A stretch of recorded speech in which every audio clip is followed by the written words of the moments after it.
Hello everybody, it's me Tom, but you can call me Backlog Beatnik, and I'm here again, ready to play. Now I've decided that I'm going to do this in a sort of journal sort of way. Each day at noon I'm going to start recording, and I'll mostly just update you guys on the progress I've been making in the game that I'm playing at the moment. Now, more about 10 Million. 10 Million is a puzzle game, although it has RPG elements, and I know a lot of games these days have RPG elements in them, and the term has kind of become ubiquitous, but when I say RPG elements, I mean things like this, where you can upgrade your equipment to various levels of effectiveness. And I'll go more into these details as we play the actual dungeon. And some of this I can explain right now. For instance, we get experience when we defeat enemies, which we can then spend in the trainer to get perks. And some of these perks are really, really useful, and some of them are kind of specific. For instance, Dragon Slayer, which gives you a plus 20% damage bonus versus dragons, and my current rank doesn't even have dragons as an available monster. But anyway, oh, I can upgrade my shield. I should do that now. There we go. And the other thing I can explain right now is potions. Potions affect very specific parts of the dungeon, and each of them has a positive and negative effect. So the Peasant's Tonic gives me plus 50% stone and wood, but prevents me from gaining experience.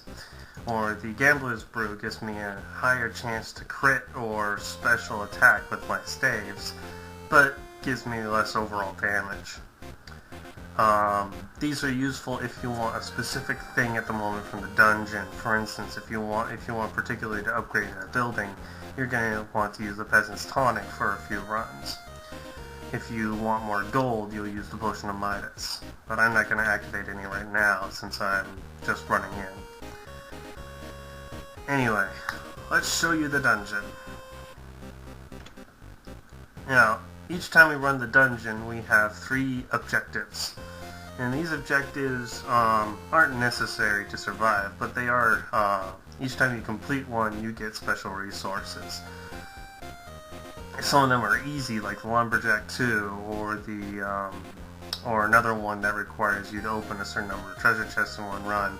But some of them are hard, like Mega Matcher, which requires you to perform 90 matches. I don't keep count, but anyway, so let's run the dungeon.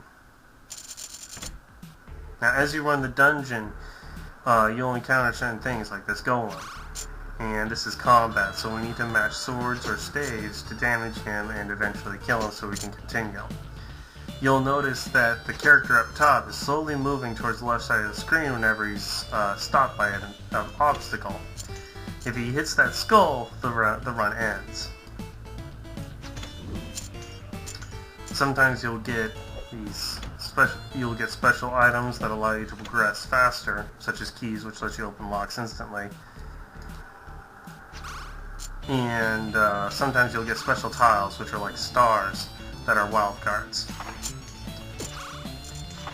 Stone and wood can be matched to give you those resources, and wands and staves deal damage to enemies. Backpacks sometimes give you an item like this one just did, but not always. So it's up to you whether you want to use them or not. The game advises you to match resource blocks between encounters with obstacles, so that you always have more space for more useful blocks, such as, say, keys. Unfortunately, I don't have any keys right now, so the problem with using these scrolls that I'm using right now is that they transform resource blocks, which are kind of necessary. I probably shouldn't have used that, but let's see. You can tell which resource that the scroll is going to use by the letter in the corner. So for instance, this one's going to transform wood into swords. Oops. Oh, I'm just all over the place today. Anyway. Some enemies are stronger against a specific type of damage. For instance, these golems are really strong against swords, but weaker against staves. Now, if you don't achieve a high score or an objective, you can choose to run again.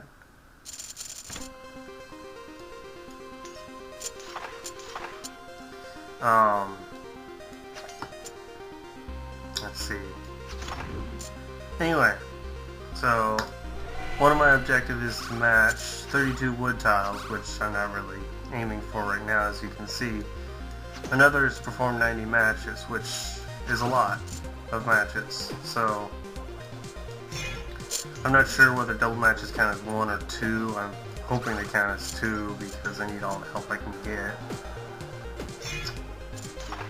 I'm sure there's some mechanics I'm forgetting to explain here. For example, these shields I'm matching give you shield points, which are deducted when you're attacked instead of sending you backwards, which damage normally does.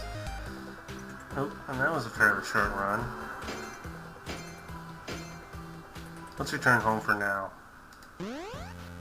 I've got some extra gold I can spend on shields.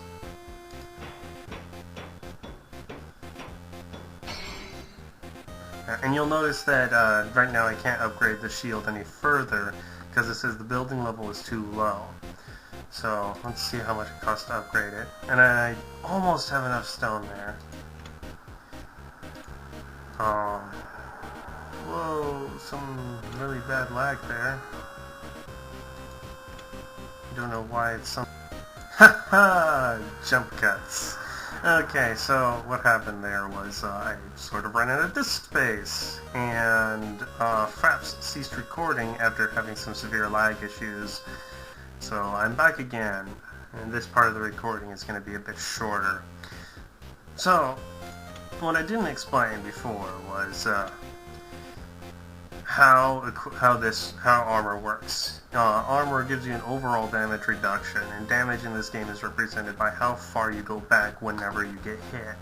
So 12% damage reduction means they go back 12% less space. And it also reduces how fast the enemy attacks, which is a little strange in my opinion, considering how armor normally works in games. Normally armor is just this, or in some cases is chances for enemies to hit you. Anyway, I'm going to be focusing on gold in this next run, so I'm going to activate this potion here. Actually no, let's deactivate it, because we only need 2 stone to upgrade the shield room.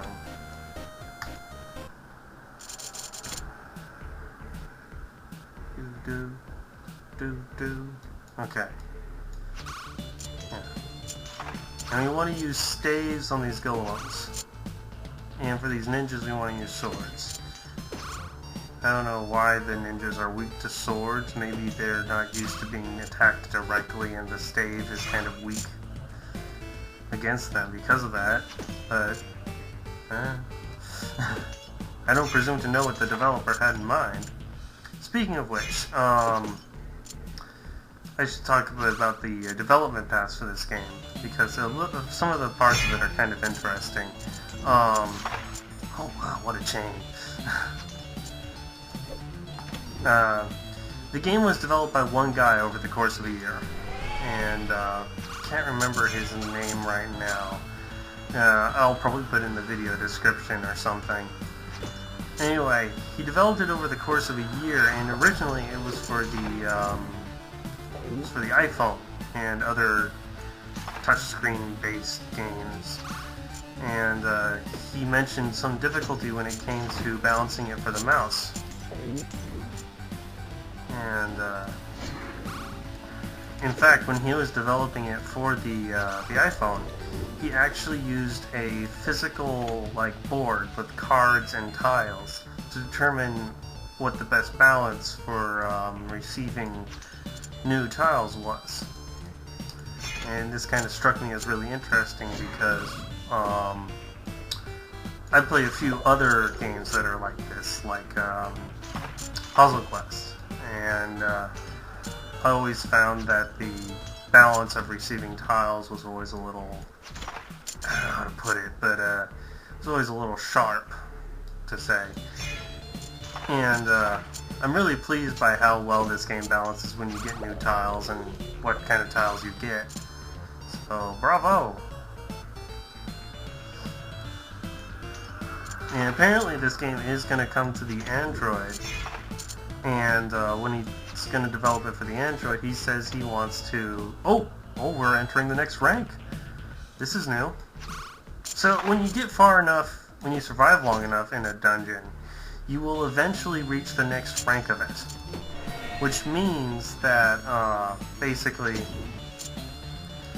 you'll be facing tougher enemies, and you'll be getting a higher score as you fight. Oh, that was kind of intense there for a second.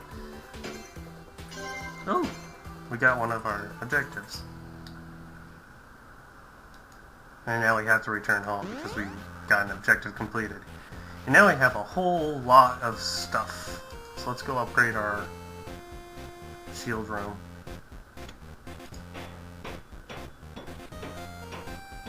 Now, you don't rank up when you hit the next rank.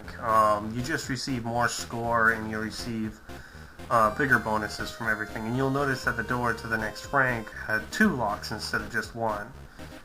And that's generally an indicator of a rank door. Let's see if we can do anything else here. No?